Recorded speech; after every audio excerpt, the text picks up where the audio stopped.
Rahul മാങ്കൂട്ടത്തിനെതിരെ DYFI പ്രതിഷേധം തുടരുന്നു. Palakkad MLA ഓഫീസിലേക്ക് ഡിവൈഎഫ്ഐ പ്രവർത്തകർ മാർച്ച് നടത്തി. കോഴിക്കോട് എംഎൽഎയുടെ കോലം കത്തിച്ചു. തൃശൂരിലും ഡിവൈഎഫ്ഐ പ്രതിഷേധമുണ്ടായി. കോഴിക്കോട് നിന്ന്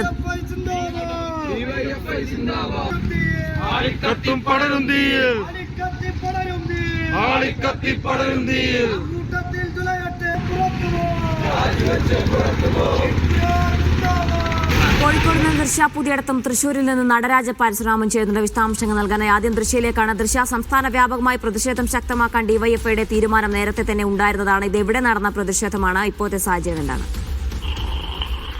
ജീന, കോഴിക്കോട് പുതിയ ബസ് സ്റ്റാൻഡ് പരിസരത്തായിരുന്നു ഇന്ന് ഡിവൈഎഫ്ഐയുടെ നേതൃത്വത്തിൽ രാഹുൽ മാങ്കൂട്ടത്തിനെതിരെ ഈ പ്രതിഷേധം നടത്തിയത്. രാഹുൽ മാങ്കൂട്ടത്തിന്റെ കോലം കത്തിച്ചുകൊണ്ടായിരുന്നു പ്രതിഷേധം. ഇനിയും മുന്നോട്ട് ഈ രാജിവെക്കുന്നവരെ, എംഎൽഎ സ്ഥാനം രാജിവെക്കുന്നവരെ വരെ പ്രതിഷേധം മുന്നോട്ട് കൊണ്ടുപോകാൻ തന്നെയാണ് ഡിവൈഎഫ്ഐയുടെ തീരുമാനം.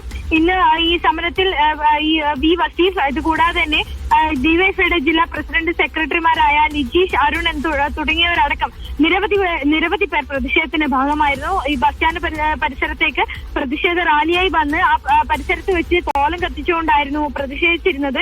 എന്തായാലും ഈ എംഎൽഎക്ക് കോൺഗ്രസ് എല്ലാ പിന്തുണയും നൽകുന്നു. ഉന്നത നേതൃത്വത്തിന്റെ പിന്തുണയുണ്ട് എന്നതടക്കമുള്ള ആരോപണങ്ങളാണ് വി വസീഫ് ഉന്നയിച്ചിരിക്കുന്നത്.